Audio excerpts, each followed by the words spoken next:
Hi, this is Mardigan, and today we'll be drinking again. Today we are tasting Uncle Nearest Premium 1856. Now I want to set the mood of this story real quick. I want you to imagine a slave back in the 1820s, and he is under the ownership of a reverend in Tennessee. The reverend has a side business of distilling whiskey, and this man, Nathan Green, this slave, is the distiller making the whiskey. Along comes a small boy that's a helping hand on the farm, and he keeps asking what's going on over there. So the Reverend takes him over and introduces him to Nathan Green. Nathan Green teaches this little boy, whose name is Jasper, everything he knows about whiskey distilling.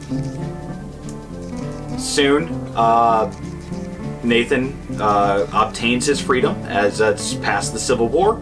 And he obtains his freedom. He stays. He still makes the whiskey. And Jasper has now grown up. He's an excellent PR person, and he actually buys the distillery and names it after himself. And he then hires Nathan to be the first master distiller of this new distillery. Jasper's real name, or the name that everyone called him by, was Jack. Jasper Jack Daniels. And Nathan Green was the first master distiller of Jack Daniels. Now, he retired after a while, and Nathan Green's family still worked in the employ of, Jack Daniels. Through the years, though, the information was lost. The story of Nathan Green, and they all called him Uncle Nearest, is what they called him. So the story was lost until recently, actually, when they kind of rediscovered all of this. And now there is the new Uncle Nearest distillery that has been brought about, and it's a completely black-owned bourbon distillery, which is awesome, and it's using Uncle Nearest's recipe, the original that Jack Daniels built the empire off of. Now they have a great relationship. All the Green family, they get scholarships. Some of them work for the distillery. It's great. But the main thing that we're talking about today is the actual taste and what Uncle Nearest Premium Whiskey tastes like. So let's give it a pop.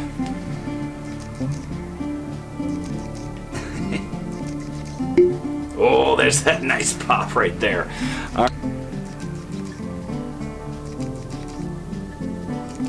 Look at that nice amber color on that, and it's got some good legs to it.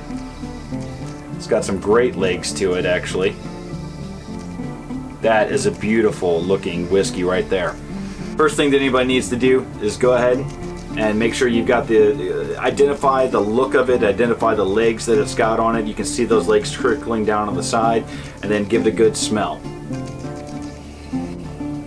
Okay, you have a rich, full-bodied sweetness that immediately comes off of that. Now we're going to give it a swirl.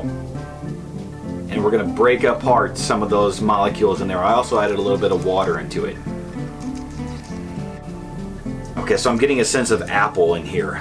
There's a little bit of sweetness, like the apple mix in there, and then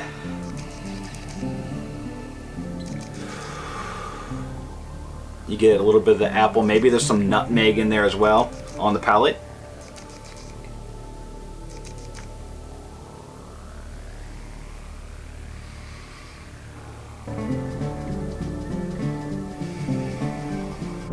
So on the palate, I'm getting a little bit more. There's definitely some black pepper or some clove in there, something like that. It gives it that kick to it. It goes down very nicely, very warming. I don't think that there's allspice. I think it's black pepper, maybe it's clove, something like that that's in here. But it's very, very nice taste to it. Very nice. It's creamy. It's great. Maybe a little bit of caramel, of course, but. Now that I'm smelling on the second time, you know what I'm getting? I want you to envision walking through a field, okay? Like maybe apple.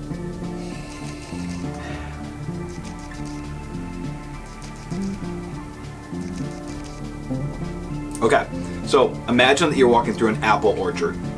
You've got grass all around you. Maybe over there's like a horse stable with some hay. There's a fire being on the other side. like, and it's a nice sunny day with a breeze where you smell the hay, the apples, the sweetness of the apples, the char, the fire, and it all mixes together into this right here. This is great. Let me try another on the palate. Don't take this the wrong way. Imagine kind of like chewing a tiny piece of charred oak or something like that, like a charcoal piece in the very back where it gets like a darker kick to it. You know what I'm saying?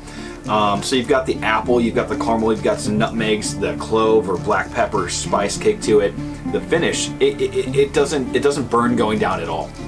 It's like a smooth, rich, sweet thing. I mean, this Uncle Nearest, it's only been around for a couple of years, but I tell you what, they have expanded, like in those 2 years, they've gone to all 50 states. I can find this in my local grocery store, which is odd to me because this is such a nice whiskey. It's such a premium blend.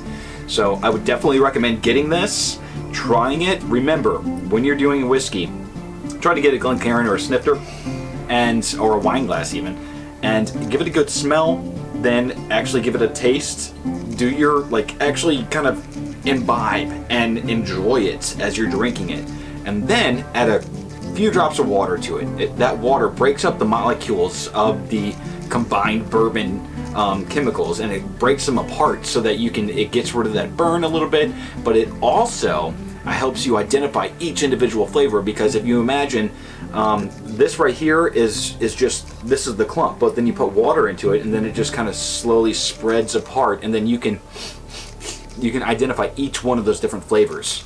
This is amazing. I completely recommend this. Uncle Nearest 1856. Here's to you.